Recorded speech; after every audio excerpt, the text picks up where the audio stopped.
Again, please join me in welcoming Mayor Keith James.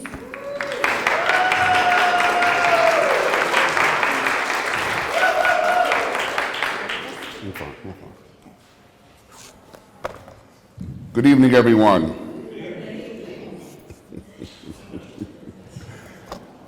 Good evening, everyone. Thank you. So much better, so much better. First of all, I agree with Tiffany. Give yourself a round of applause for coming. It's so good to...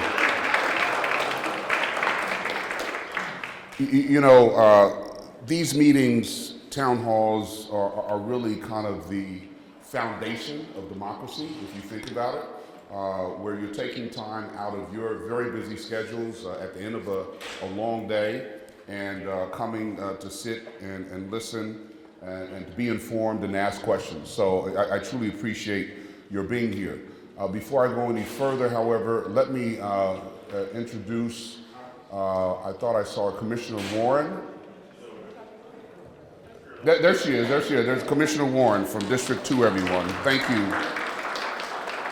Thank you so much for coming, Commissioner. So what we're going to do, I'm going to spend a few minutes, probably more than a few minutes, kind of sharing with you some updates. It's been a while since we got together as a neighborhood, and you know, we used to have the neighborhood meetings over in City Hall. I thought at least as we started meeting in person, I would bring the show on the road and come out to the various neighborhoods. We will resume those neighborhood meetings in City Hall, and you'll be getting a notice about that. But I did want to get out to the various neighborhoods and share some things. I'll talk about some things about the city in general, and then we'll drill down a little bit deeper and get into some issues and developments in the North End, and then we'll open up for questions, all right? So let's get started. If you haven't heard me speak before, my vision for the city of West Palm Beach is to create a community of opportunity for all. I don't like how this mic is working. It's underneath a rug. Thank you. Okay. To create in West Palm Beach a community of opportunity for all, whereby anyone, any boy, girl, man, and woman living in this city can find something in the city to which they can hold on to help them realize their dream, whether that dream is of education, of employment, of housing.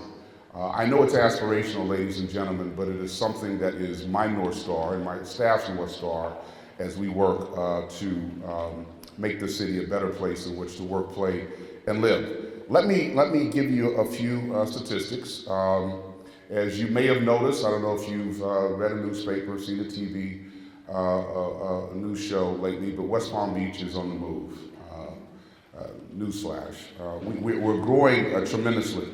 Give you some example. Last year, the city itself assisted with the relocation or expansion of 12 new companies, bringing in 1,300 highly compensated jobs. We have so many financial services firms moving here that we are quickly establishing a reputation as being Wall Street South. And I think, you know, although I'm reluctant to say good and COVID-19 in the same sentence, because we have just learned this week that we've had over 1 million people die from COVID-19. So it has been a dastardly pandemic, a deadly pandemic. However, West Palm Beach, I believe, has benefited from COVID. Many companies, many individuals from the Northeast and other parts of the country have, I think, discovered our secret sauce. West Palm Beach is a very livable city. It's very easy to get around. And if you are able to work remotely from wherever your employer may be, this is a great place to be. The city is hitting some historic highs in development, $3.9 million in business tax receipts just in the last year alone. We currently have 6 Class A office projects in the pipeline, and we had no Class A office projects at all in 11 years between 2008 and 2019. You may have heard that the University of Florida is looking to establish an urban campus right in our downtown, and that's going to be very exciting. They're going to focus on graduate programs in the areas of financial technology, artificial intelligence, data analytics, and cybersecurity. That collaboration was a priority of my administration. We have another university that's also looking to do business in West Palm Beach, and that's Florida A&M. They will be holding a community meeting, their first community meeting, to describe more of what they want to do in West Palm Beach on June 11th, so keep your eye out for that. But they're going to develop a 4-H program. They're going to be conducting nutrition classes and also community gardening. On the private sector, some more statistics. We have nearly $3 billion in projects in the pipeline. Under construction, we have 954 residential units. We have 200,000 square feet of Class A office space, and we expect an additional 378,000 square feet of Class A office space will begin construction in the next couple of months. We have a 200-room hotel that is going up.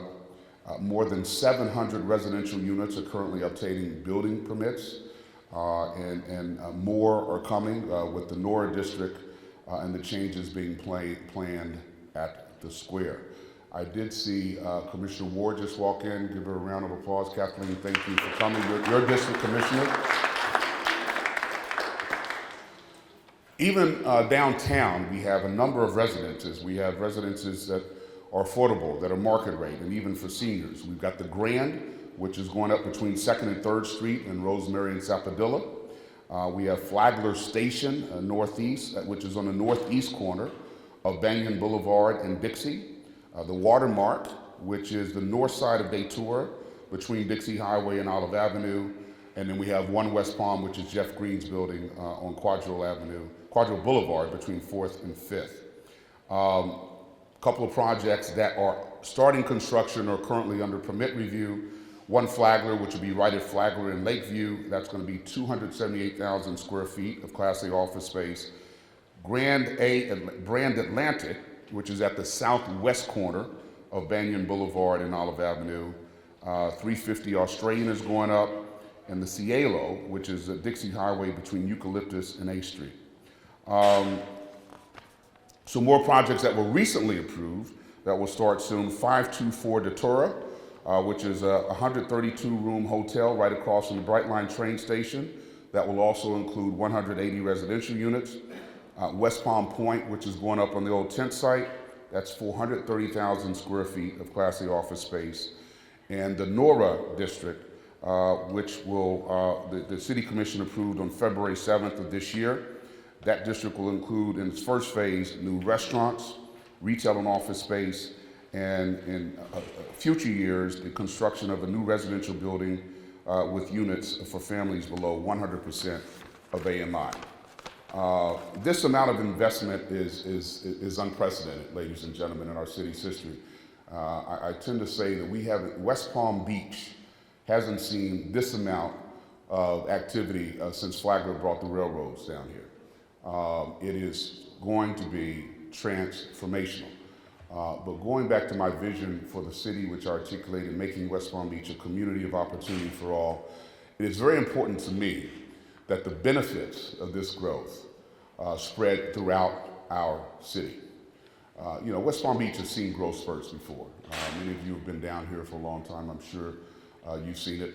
But unfortunately, historically, it seems that there were always certain neighborhoods, there were always certain communities that were left behind and left out.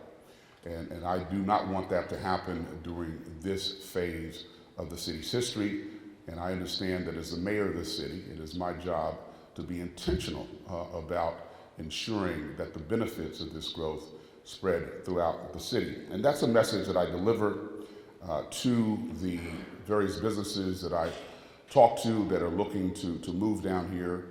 I tell them I'm looking for people, I'm not just looking for the construction of buildings. I'm looking for partners that will help me build a community. And I tell them that, and usually I'm talking to folks in the C-suite. I'm talking to COOs, CEOs, and chief financial officers, and I look them in the eye. So listen, you that reside in the C-suite you may not think this is a big deal that we have a city that's inclusive. I said, but I guarantee you the employees that you are looking to hire, those employees at your company that you want to retain, being in a city that is inclusive is very, very important.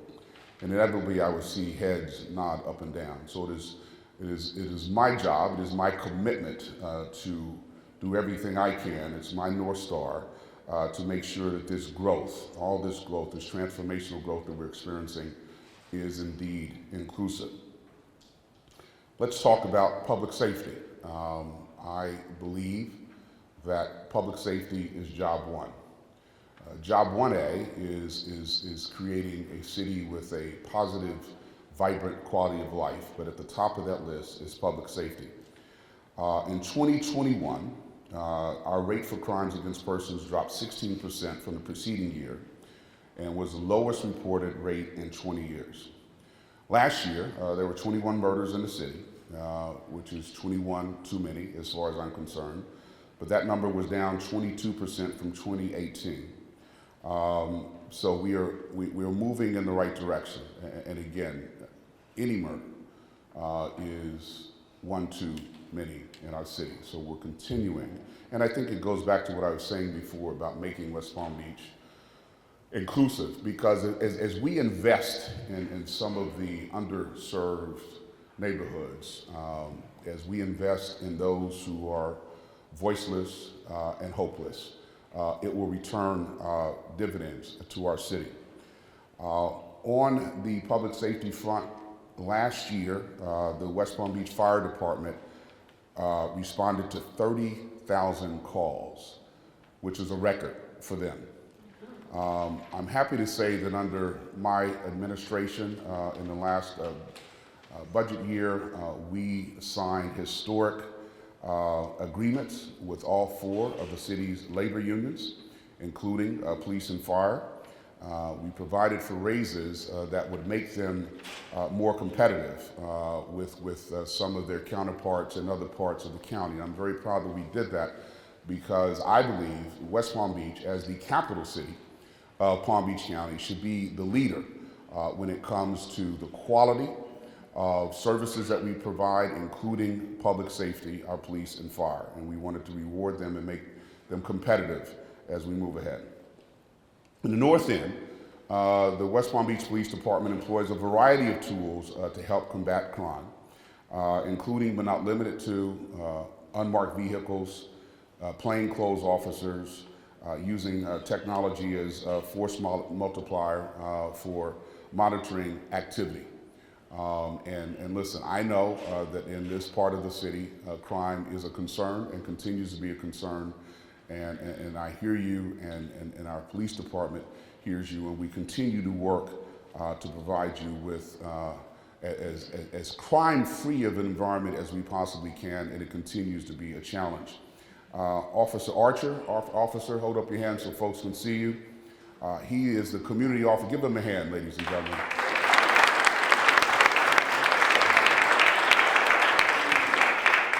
He is a community officer for Northern Neighborhoods, and I did ask him to be here with us this evening. I do want to alert you, I know you know about this, but I want to reiterate that the police chief himself and his staff, they meet with this neighborhood the second Wednesday of each month, so meet the chief.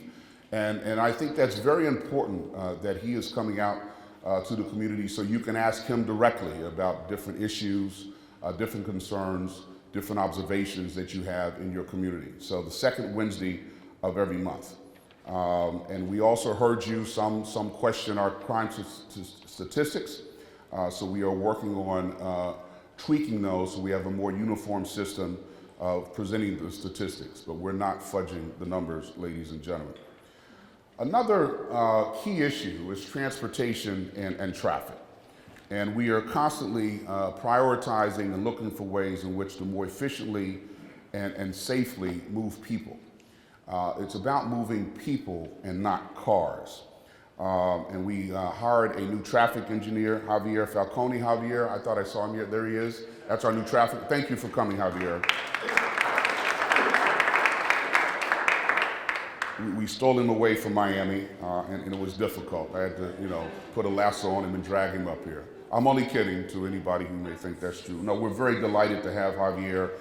He was excited, and Javier, correct me if I'm wrong, when he saw our mobility plan that we had in place, our commitment to making West Palm Beach a city of safe streets and mobility. So he is working hard on that.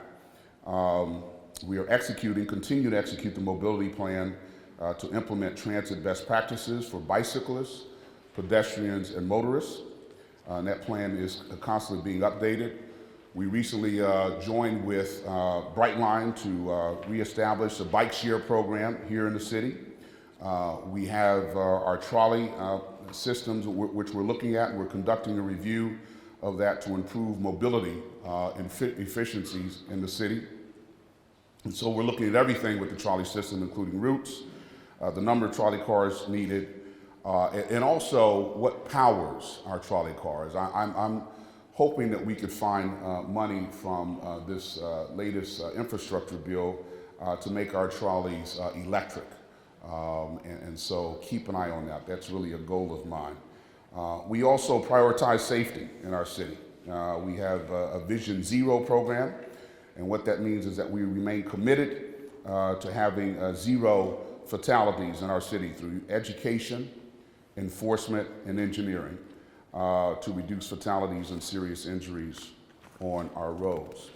And I know railway crossings are an issue, certainly having quiet zones up here in the north end, and that will happen. The south end got it because the trains, particularly Brightline on the FEC tracks, the trains were moving south between here and Miami. So as they begin operating in phase 2, Brightline is committed to ensuring that the improvements to the tracks will be made such that we can have quiet zones up in the north end as well. Now, we've identified several crossings in our downtown where we have issues with vehicles crossing the tracks, and they sometimes get stuck between the gates. So we're partnering with Brightline, the county, and FDOT to address those concerns.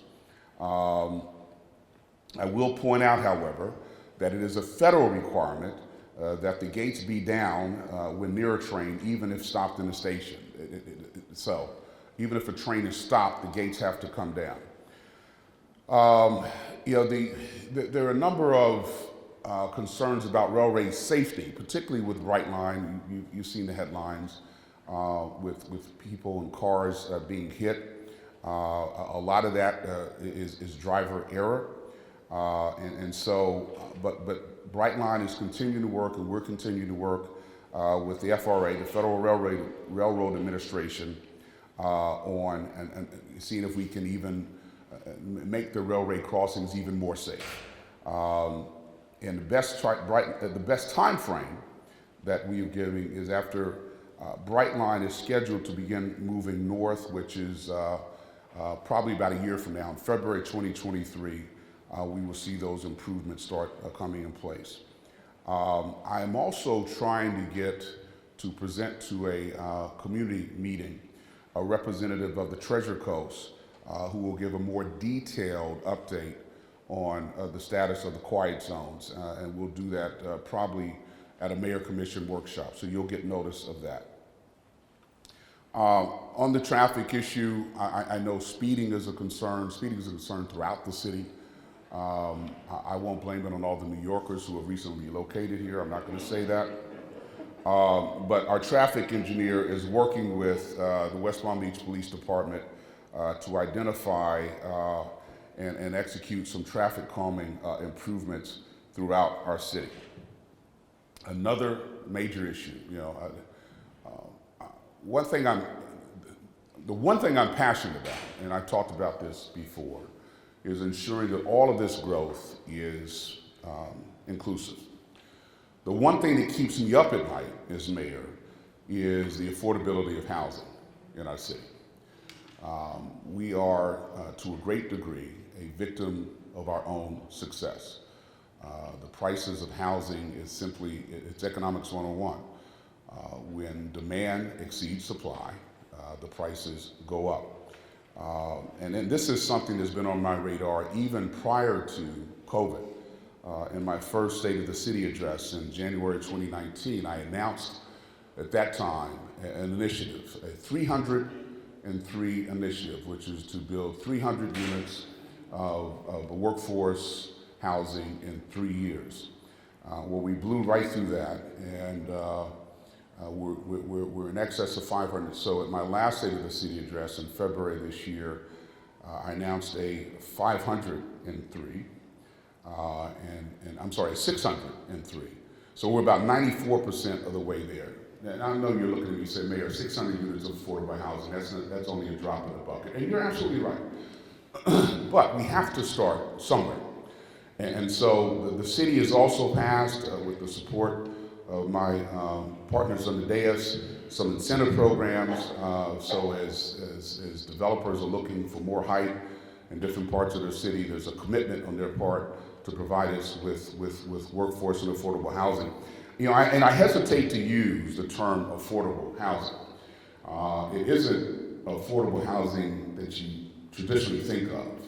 It really is just finding housing that is affordable. Let me give you an example. I was in a meeting with a company a couple of months ago that had recently hired a human resources officer, vice president of HR, paying her in six figures. And the president of the company told me, Mayor, that she's having a problem finding houses. She and her husband had put in bids on five homes, and it lost out in each one of them. And you know, they finally, after they lost the first two, they finally kind of got wind of the game that you needed to offer above asking price, and you need to make sure you're paying all cash. And so for the last three, they above asking price, paying all cash, and they still lost out. So this is not just a matter of housing for the poor, the middle class. I mean, this is housing for our teachers, housing for the administrative staff in City Hall. Many of I might venture to say most, of the folks who work in City Hall downtown can't afford to live in West Palm Beach. And so we're continuing to look for ways and projects and initiatives that will help in this regard. Let's talk about infrastructure for a moment. And I know that's a significant concern, particularly when it comes to the North End and our efforts to combat flooding. So the city, and I'll get into that in a minute, but we have begun making some long-awaited drainage improvements in Roosevelt Estates. And I see some folks here from Roosevelt Estates.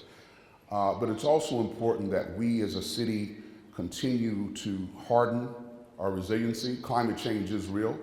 Global warming is real. And sea level rise is real. I believe the data on that. And with West Palm Beach being a coastal city, we have to work very hard and make sure we're being proactive in hardening our city and making it more resilient to the effects of sea level rise and global warming. So with sea level rise, we're continuing to evaluate and implement both near-term and long-term strategies to combat that problem. We are in the process of installing tidal valves at stormwater outfalls along the Lake Worth Lagoon, both at the north end and at the south end of the city. These tidal valves will help us prevent nuisance flooding by preventing seawater from backing up into drainage infrastructure while still allowing the water to go out into the intracoastal. We are installing 18 of these, which is costing us $800,000.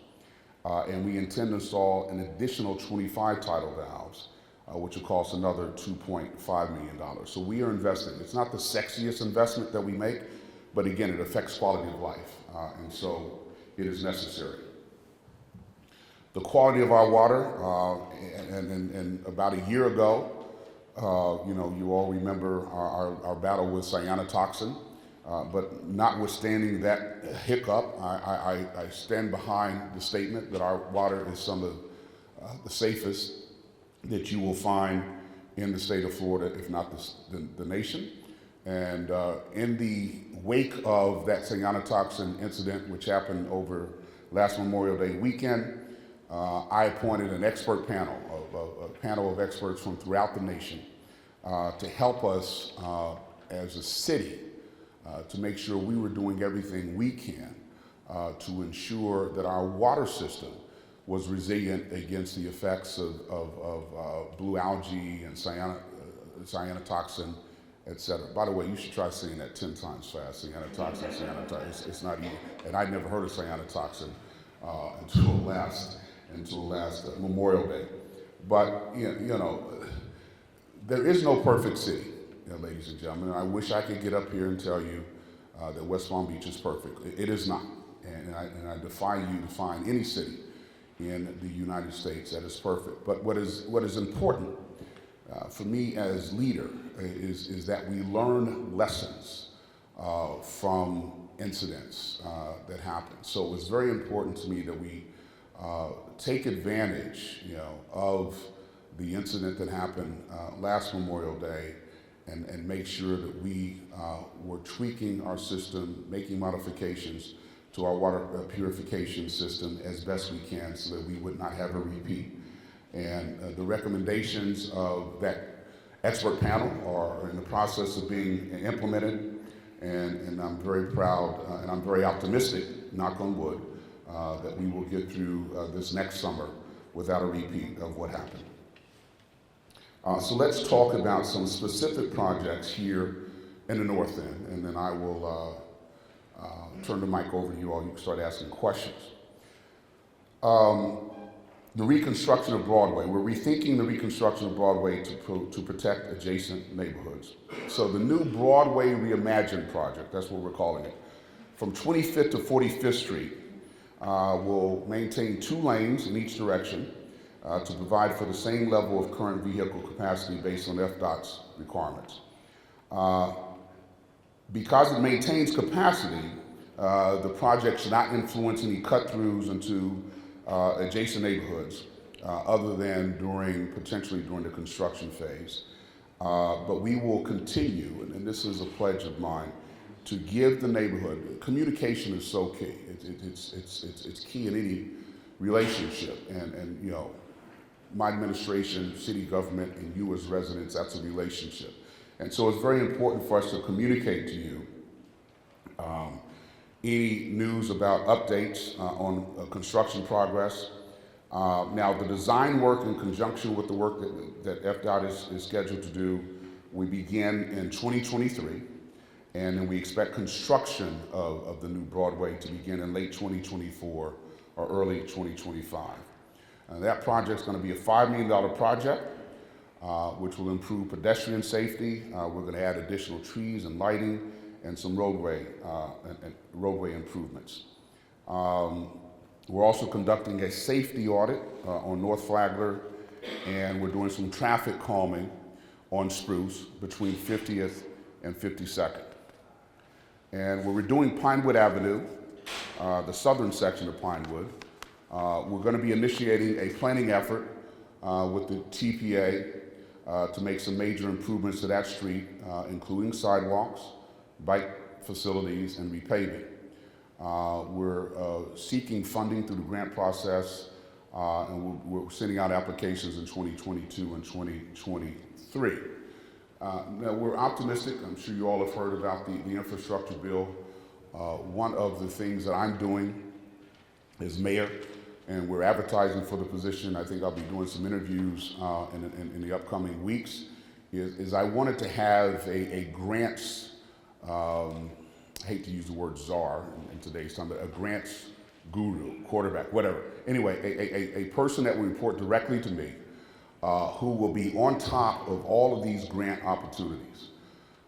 This was a $3 trillion bill that was passed by Congress recently.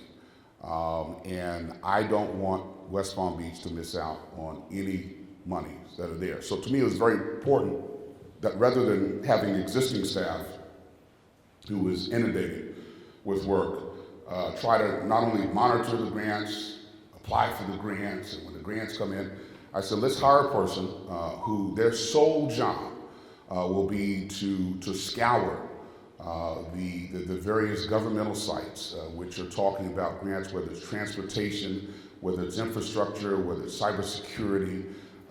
There's a lot that comes underneath this umbrella of infrastructure, and make sure that we as a city, we're not missing out on any opportunities. So that person will be brought on board very, very soon. And so that will help us as we're trying to implement many of these projects going forward. So let's talk a little bit about the development in the South End, at least from the CRA and the city perspective. There are a number of vacant parcels that are being explored by developers, believe it or not, in the light of the demand for housing, the demand for affordable housing. This part of the city, the northern end, is getting hot.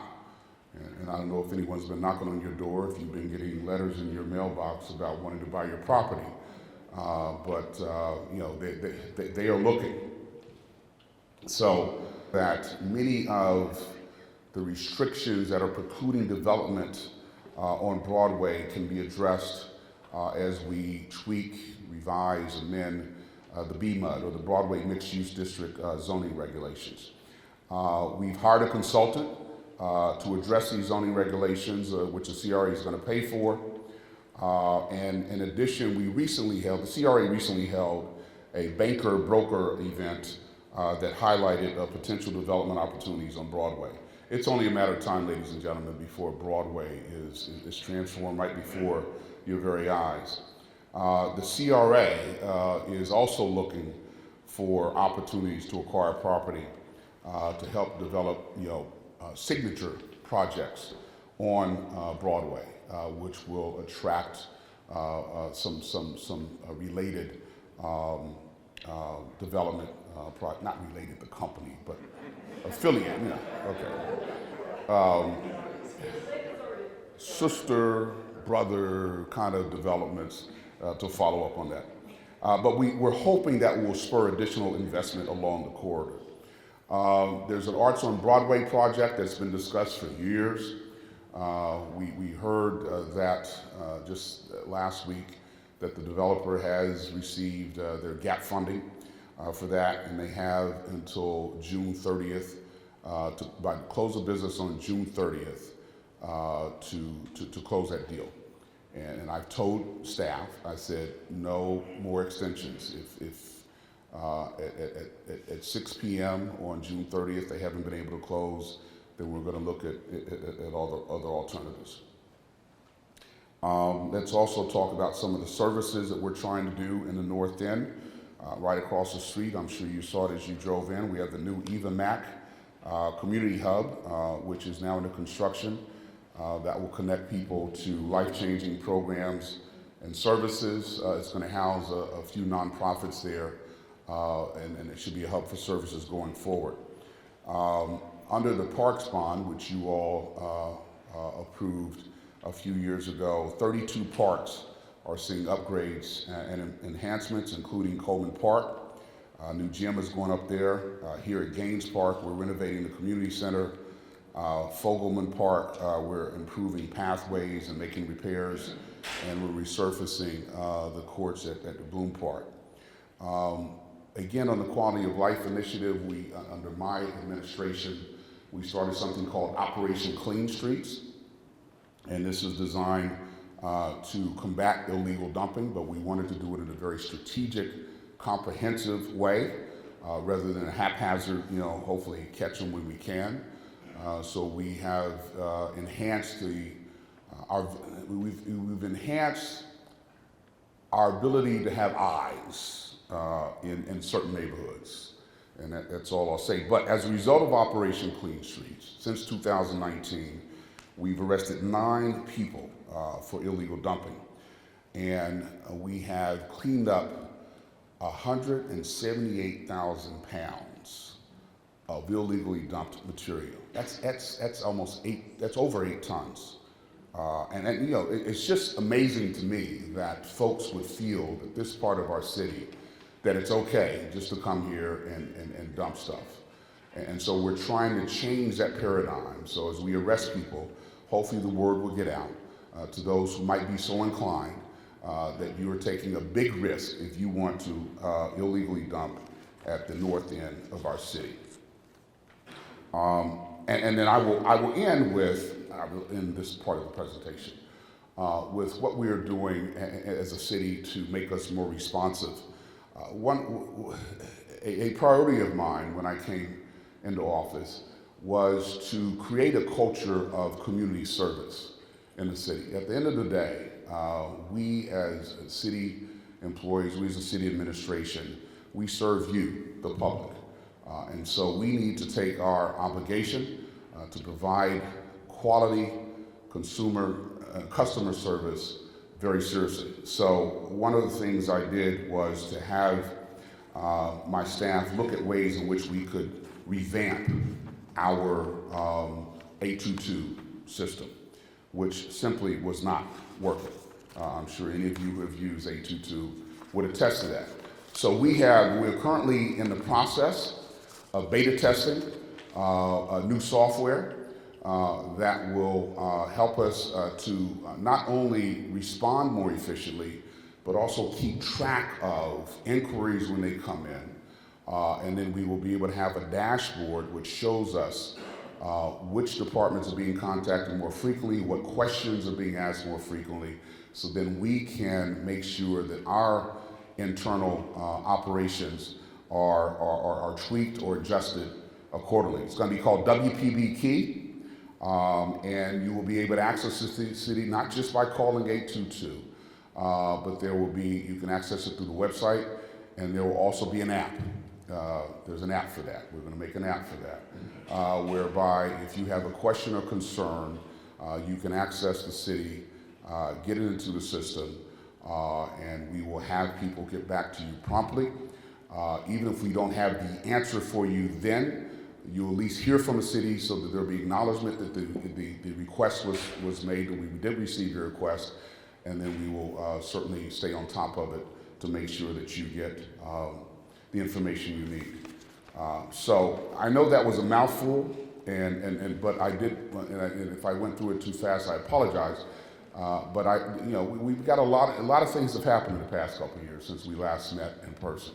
And so I wanted to make sure I shared that with you. And so now is the time for you to ask questions. All right, hold on.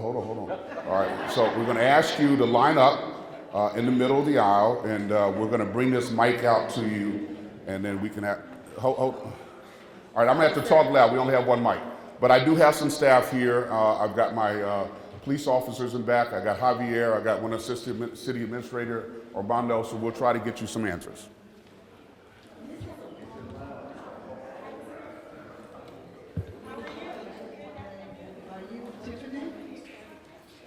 Nice to meet you again in person.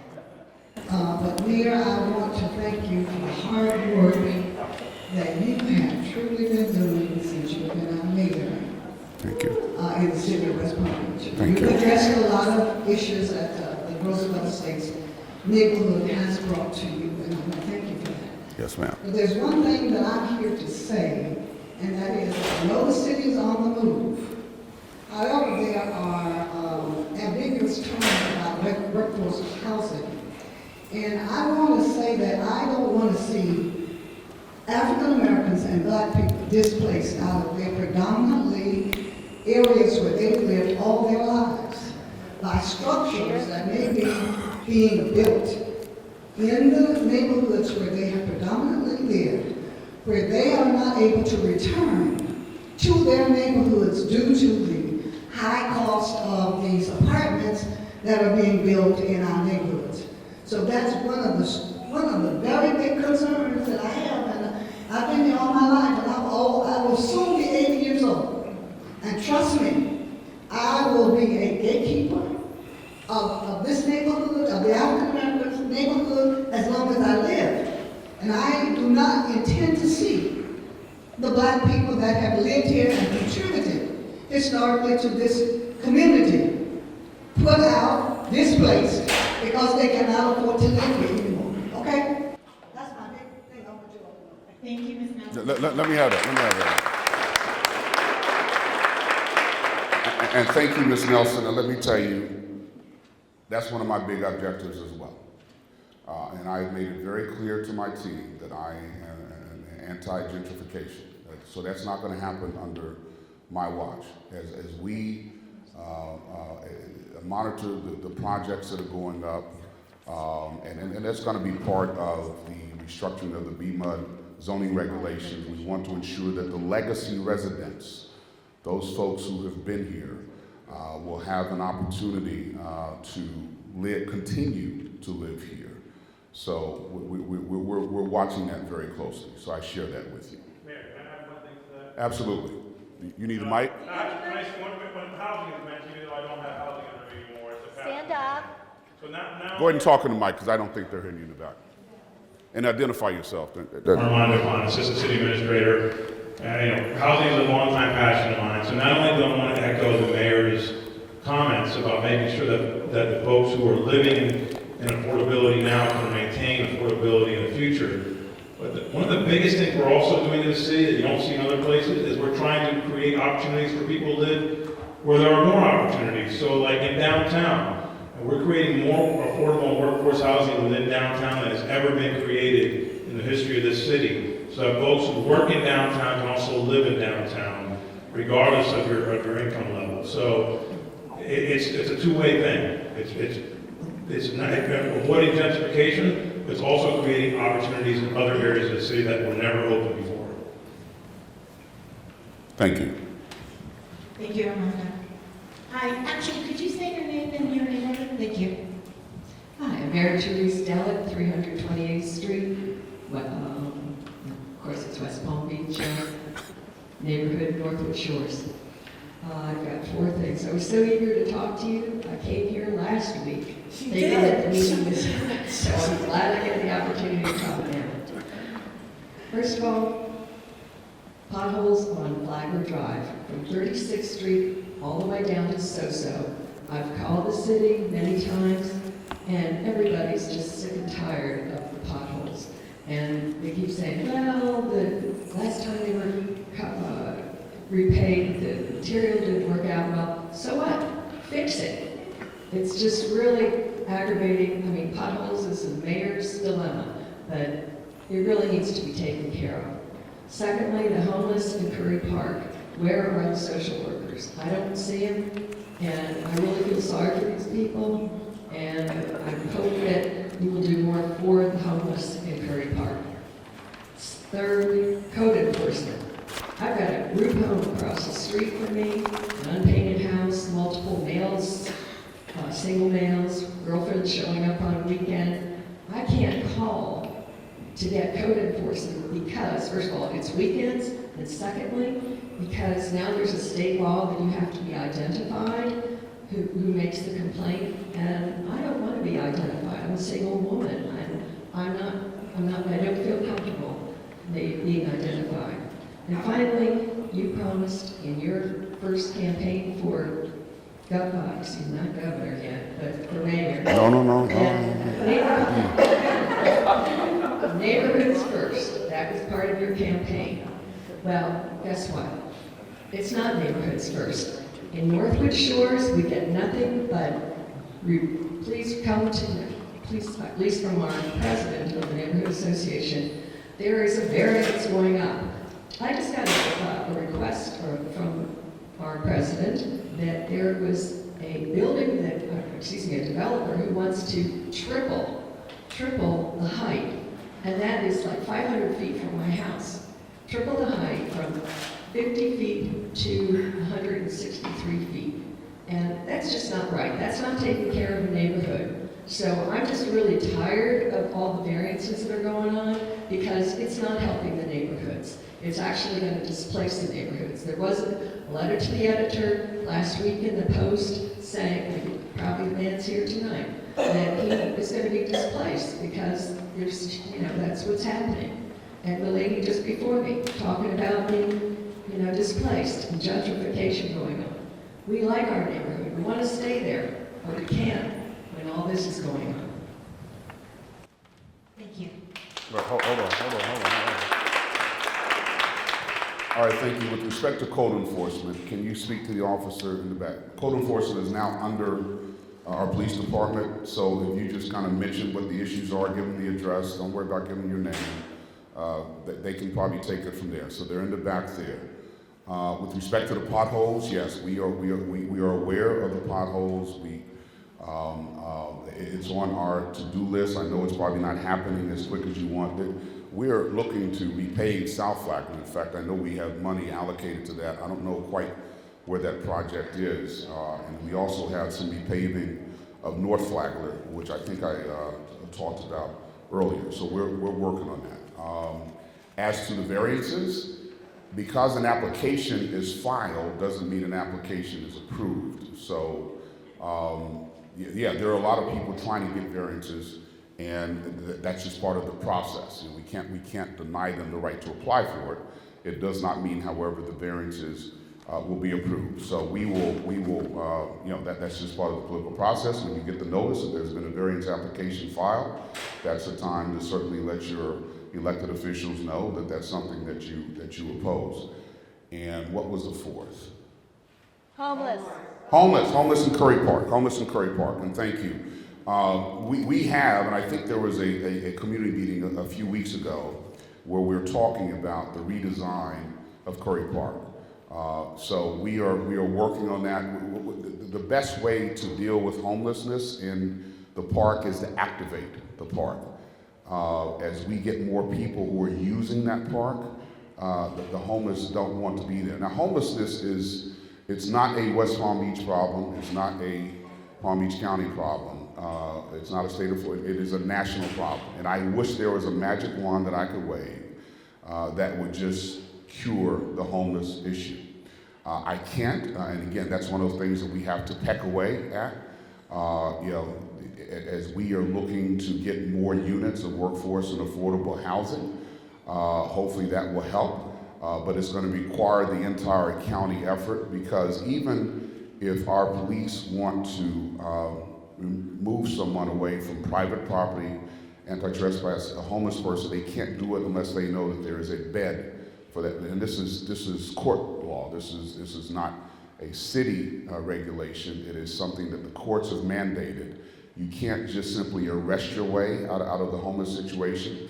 But I can tell you, we don't want people just, and I know a lot of good Samaritans, a lot of good hearts, but it does not do any good to just pack up your car with a bunch of food and blankets and stuff and just take them to the homeless in the park.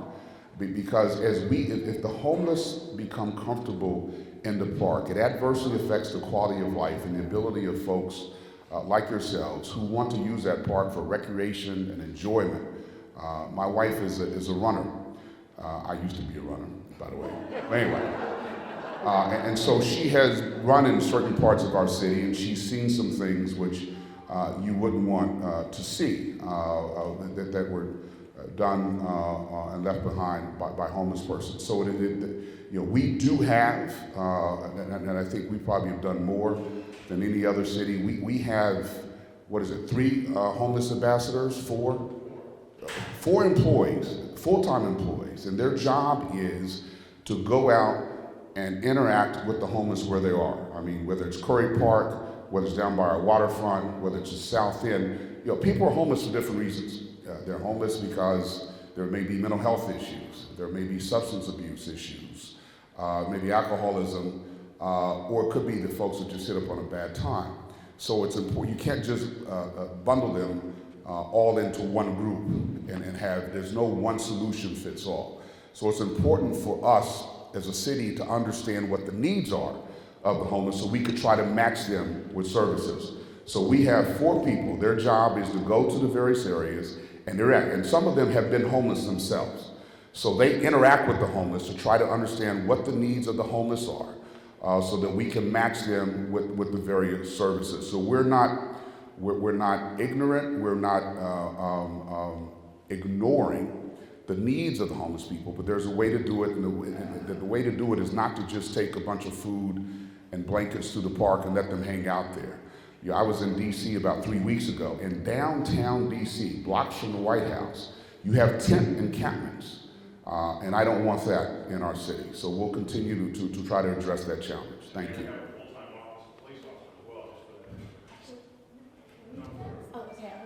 And Armando reminded me, we have a full-time police officer that's also helping us deal with the homeless situation. So it's something we're aware of, and thank you for your questions. Yes, ma'am. Hi, yes, Mr. Mayor. My name is Linda Gross, and I reside in the Northwood Harbor District, and I see a lot of my neighbors from there and my close neighbors from Northwood Shores. And I just wanted to mention, you know, with all of this building that's going on, and all the people that are coming here, it just seems like 45th Street is the new gateway.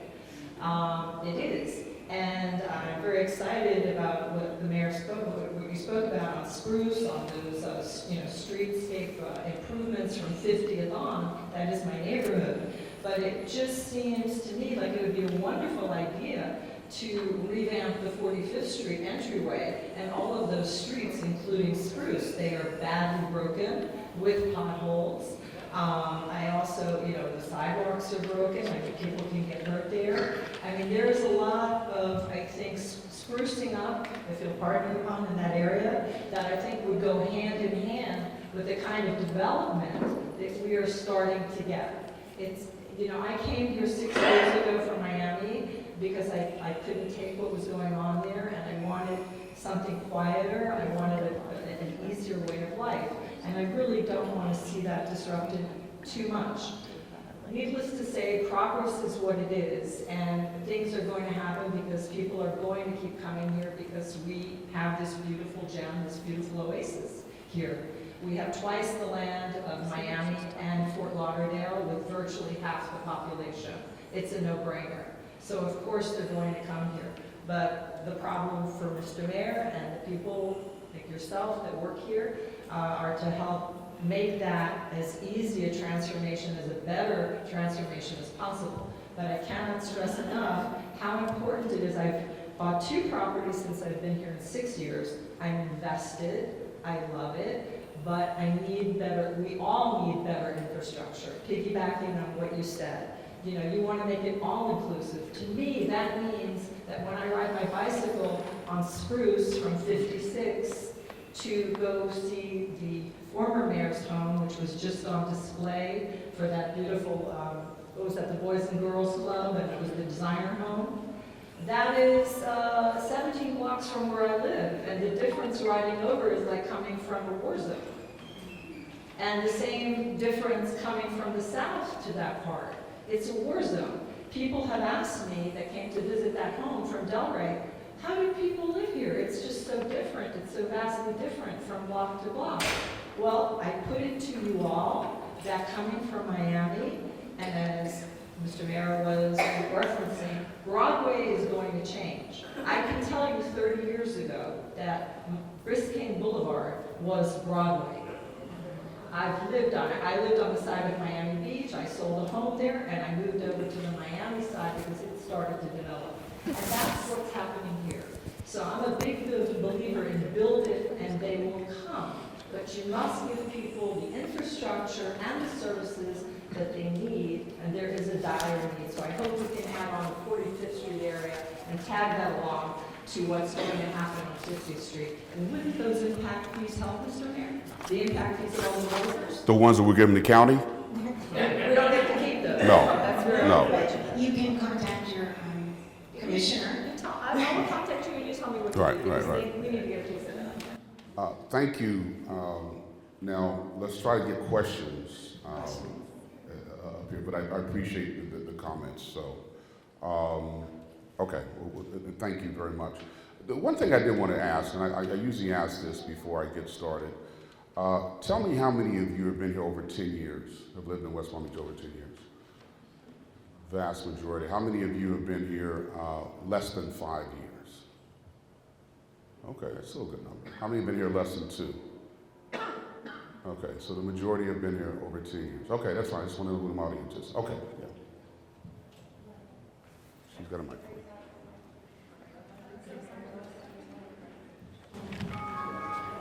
How you doing, Mr. Mayor? Fine, sir. My name is Arthur Freeman. I live at 1415 7th Street, West Palm Beach.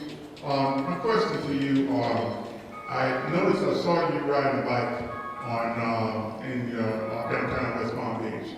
I live on 7th Street. You guys are starting some new infrastructure work over there. I've been pleading with the city from my time being on 7th Street to get a bike path on 7th Street. We have a lot of bike traffic going down 7th Street every day. And I noticed we have a lot of rollerblade traffic also. To mix bike with cars coming around 7th Street in that area there is dangerous, very dangerous. I had a truck out in my front yard. My neighbor across the street had fencing hedge torn out because there's a sharp curve coming around through there. Bike and cars in that particular area just don't match. I understand they want to incorporate that bike path within the street itself. When we have enough room on the shoulder, we have like that average anywhere from 8 to 10 feet shoulders down through there.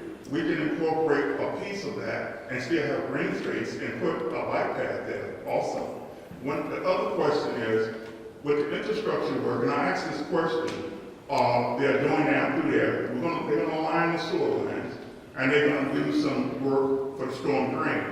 And I asked the question, what are we gonna do about the water lines? The water lines, no one has mentioned anything to me about the water line. The water lines average anywhere from about 45 to 50 years old, or older. So that neighborhood was put in that back in the 50s, 54, 55, something like that. I just recently redone my service line, and it was rusty as I don't know what. There was so much rust in there, my pressure was down to nothing. Now, I know I'm not the only one in that neighborhood that has the same problem. If I got rust in my service line, the main line have this much rust.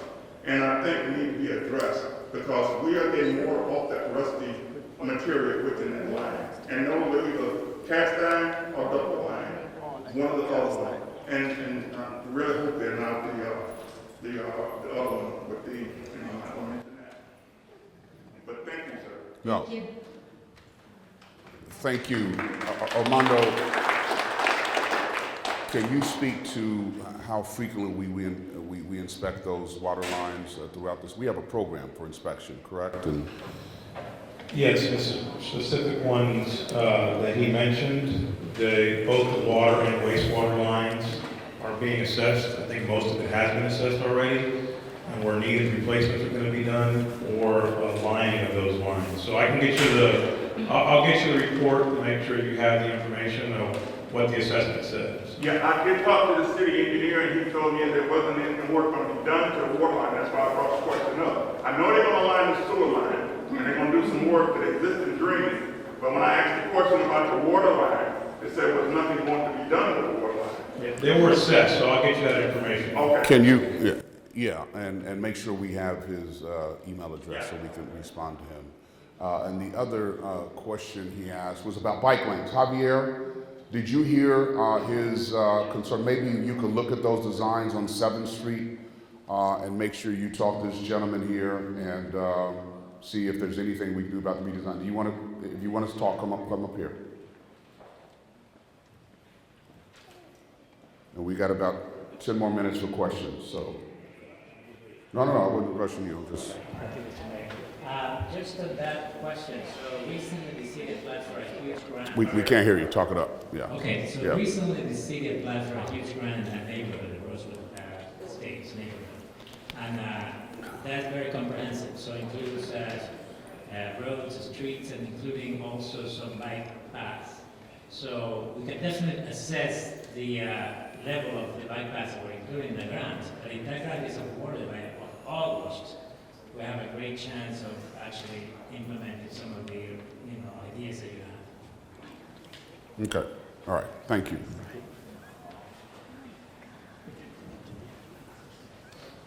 Carl Fleck, I'm president of Northwood Shores.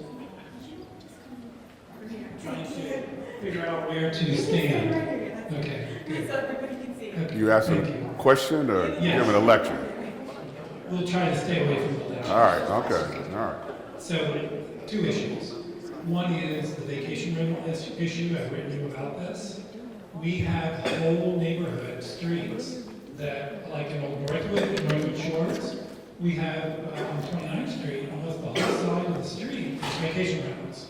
And we know that this is really not a city issue, but this is something that the city needs to be lobbying Tallahassee to bring back home rule on this issue. So I just want to bring that to your attention. And I appreciate it, and we have. You can comment on that.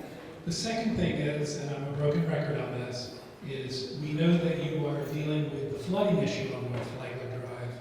And really, what we want you to do, if you're going to dig up the road, and you have done that, is we want you to do the above-ground improvements. That's part of a larger bike trail system that is planned for the city. I'd like to get your comment on that. You know that we've talked about this before. I'll continue talking about it. It's a link that it's between 29th Street and all the way up to roughly 38th Street on North Flagler. It was planned and then abandoned by the city. We only got one half of our bike trail system on North Flagler done. Okay. Thank you for your comment and question. Thank you. As to the vacation rentals, you're right, Mr. Flick. This is governed by state law. We have told our lobbyists to continue to lobby the state legislatures so that their preemption of home rule on this topic can be eliminated and it can be returned to the municipalities. That has not been done. We have and we will continue to look into the completion of the above-ground improvements over in the area. Javier is here. Javier, if you could talk to him offline and see if he can give me progress reports or get his information and report back to him offline, please. Thank you. I'm going to make it short. Hi, my name is Connie Rich, and I live in the Roosevelt Estates area, South Mayoral Circle. I have a few questions. My first question is, what is the process when the city commissioners and you decide on what businesses go into our neighborhoods? Because on Palm Beach Lakes now, we already have an auto parts store, and another auto parts store has been, it's supposed to be designed and put next to the Kentucky Fried Chicken.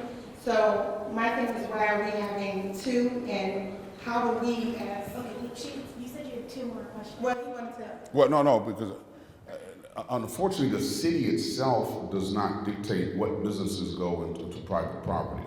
So if it is a business that is and is properly zoned for that business, that's really up to the landowner, the landlord, as to whether he's going to lease that space out. We as a city can't dictate whether you have one gas station or one auto repair or two or three. That's really up to the person who owns that particular property and what they want to put there. Okay. All right, two other questions. Yeah, and then also with the Family Dollar Plaza that's across the street, we're having problems with just everything. And I know the police, because I talked with Officer Archer and Lieutenant Rideau. So I just need for them, and I'll be calling,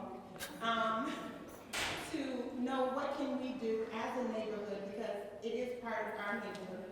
What can we do as neighbors, as citizens, to try to get that landlord to try to clean it up, make it better? We've gone through code enforcement. We've done everything. We've written letters to Family Dollar. We've done everything. So I'm asking you, what else, is there something the city can do so we can clean that up and make our neighborhood what it used to be? Because at this time, we have everything that's there. And another question is the beautification of Palm Beach Lakes. I know that I pick up trash on Palm Beach Lakes in Australia. I see the way the downtown looks.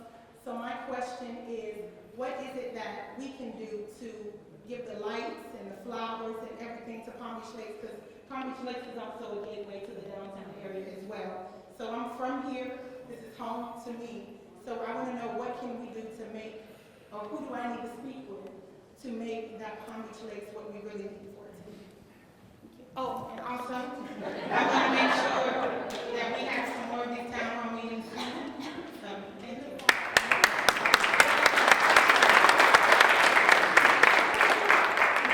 Very briefly, code enforcement, Family Dollar, when you all talk to her, and again, all we can do as a city is to enforce the code regulations that we have. And there are procedures, we can impose fines and liens, et cetera, hopefully to get the attention of the landowner.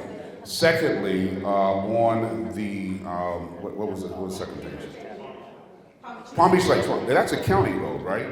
So I contact your county commissioner, who I might be Matt Bernard for this district, and tell him you have those concerns. That's a county road. And so now listen, if there's something the city can do in conjunction with the county, we're happy to have those conversations. Okay, so we've got 5 minutes for questions, and I see people lined up, so. Ms. Joelle will be the last question. Good evening, everyone. My name is Shantae Kemp, and today I stay in Northwood, Roosevelt Estates. And today I'm going to be speaking as a realtor. I'm working with 3 teachers, and it is extremely hard for me to find them someone to stay. They're pre-approved for like $400,000, but all the places that I have tried to find them, I'm going to give you some names: the Gulf Workforce, and that work was all sold out before they even finished the project. Meritage Homes, you're on a wait list, and then the prices are adjustable to the material. So if the house starts, the project starts for 6 months, and the material goes up, that means the price of the home goes up, which is out of their price limit. So, and then a lot of the teachers move in June and July, and the rent for a 2-bedroom in our area is almost $2,600. So I just need to know, where is this affordable housing?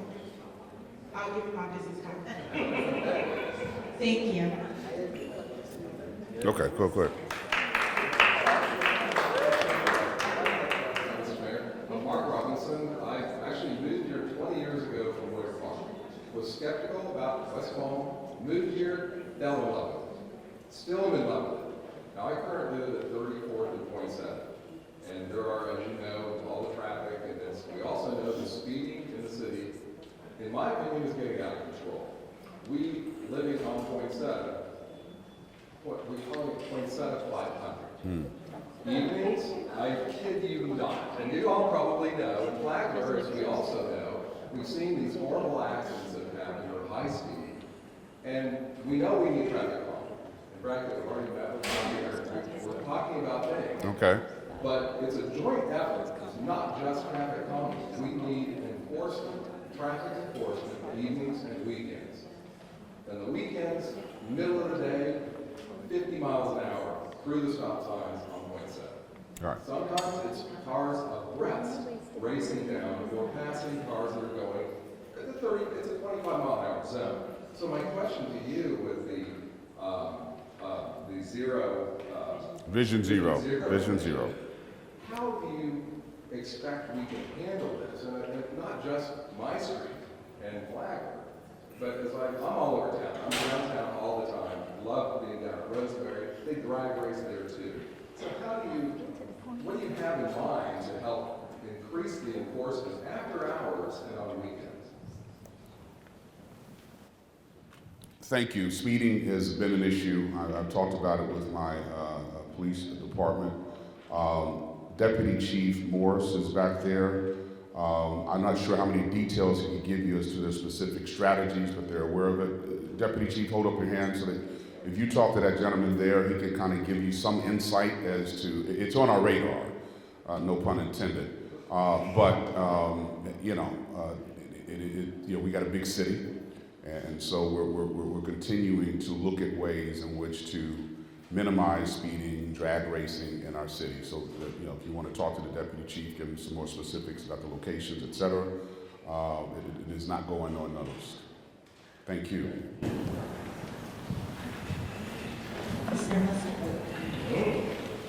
Thank you. I'm Victor Luster. Valerie's my wife.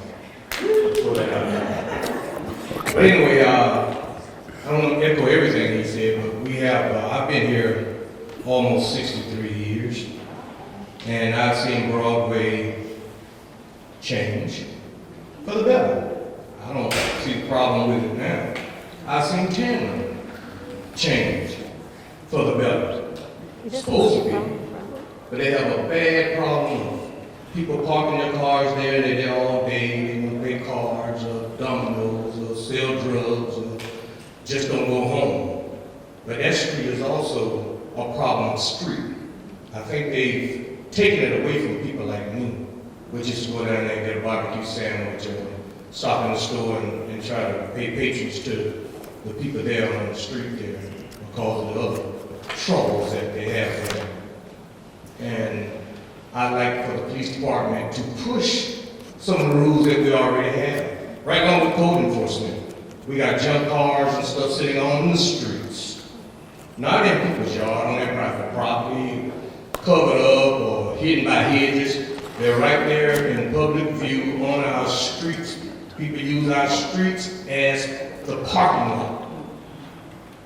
Where I pay taxes, I can't go through their cars, but I go around them. I'm kind of want the police department to do something. Now I have one other issue there. I'm probably the only person here. I'm going to vote for you. You the only person that's gonna vote for me? No. Oh, okay. With this problem. Yes, sir. What is I'm that? putting that out there because I want you to know, I want you to hit me. Okay. I need me a class in this water bill. I don't know what in the heck all these service charges and why they getting this and what they charge that. I need a class or something for you To interpret your water bill. so I can interpret what I'm paying for. All right. Armando, can you speak to him and just, But you know what, let me just address that real quick. Yeah, go ahead. Let me address that real quick, because as somebody who grew up in West Palm Beach, left and now came back, when I started looking at the water bill, I was like, what in the world? So the big difference, one of the big differences between West Palm and most other places in the county, and maybe other places in the state, is you see things on your water bill that other folks don't. For example, your garbage pickup, the stormwater charges. There are a number of things that in other cities, like I live in Royal Palm Beach, that's not on my water bill, it's on my tax bill. So if you're a renter, you don't even see it at all because it's in your tax, it's a property on the tax bill. So that is something that makes us a little different than the surrounding cities, is you're not just paying for water service when you see that bill, you're paying for garbage, water, sewer, and stormwater. So that's one of the reasons why it's a little harder. That I know yours specifically. all right. Get his email and see if you can address it. Okay, last question. Thank you. Joelle, you get the last question. Hello, Mayor James. Thank you so much. I really do appreciate all that you are doing. And so my questions are not complaints, just concerns. So I live in the old Northwood community. I'm actually the first street, 26th Street, the 500 block. And as a single mother with a young daughter, I noticed that the other streets up to 36th Street has a barricade at the end of their street, whereas 36 is not. There recently, I don't know what piping they were done, but I want to know, when you redevelop Broadway, can you put a barricade up there? 36 in Broadway. Yes, no, Okay. 26. 26. In Broadway. Because Okay. a lot of cars come through, they speed through, thinking they can get through, and they can't. And then at nighttime, a lot of homeless individuals will park their car right there in their cul-de-sac, and they sleep there.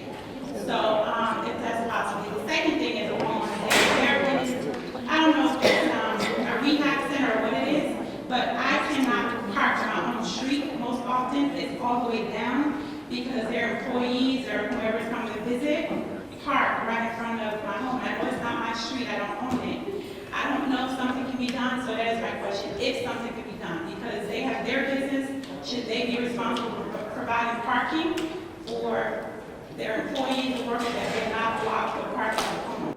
Do you have an address of that business? I'm on 26, my address on the board. No. I don't, all right. Talk to her offline, and then we will pass that address on to the police and see if there's any illegal parking going on or whatever, and see if we can do something about that. Or we'll check to see if the business owner is obligated to provide parking, which is not on-street parking. And then the concerned citizen, I volunteer with the food center. I'm breaking bread program with my church. A lot of times I volunteer with the homeless programs, mental health. I know the Jerome Golden Center that used to be on 45th. When you make that statement that we can't get them out until we have a bag, but the thing is, where are the bags? Well, that's And then with the Jerome Golden Center being closed down at my church as well, which I'm now on 36th Street, I oversee the social service ministries. So a lot of times I'm calling 201, calling the Lewis Center, and there's absolutely nothing to be done because there are no resources. So if there are no resources, how can better the homeless situation. So I guess I want to know what's going to be done about the mental health center that's just sitting there, as well as for bedding for the homeless individuals that are in need. And then lastly, as an educator, working with youth.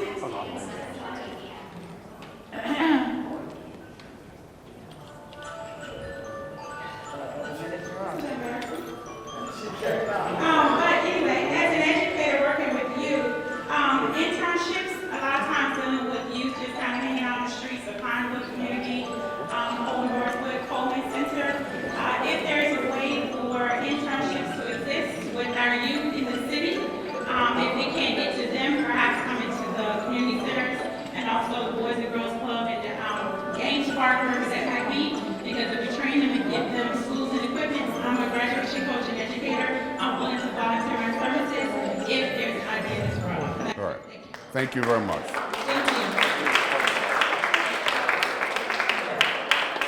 So, just as a reminder, this meeting was recorded, and if you didn't get a chance to RSVP, but you'd like more information about the answers to the questions that were asked at this meeting, please make sure that you sign in with an email address. Lastly, look around your space and take any trash with you to the trash. And Mayor, over to you. No, I just wanted to close up by saying thank you to everyone for coming. I appreciate your being here, your asking questions, addressing concerns. That's what this is all about, and that's why I'm here. So I appreciate it, and have a good evening, everyone. Thank you.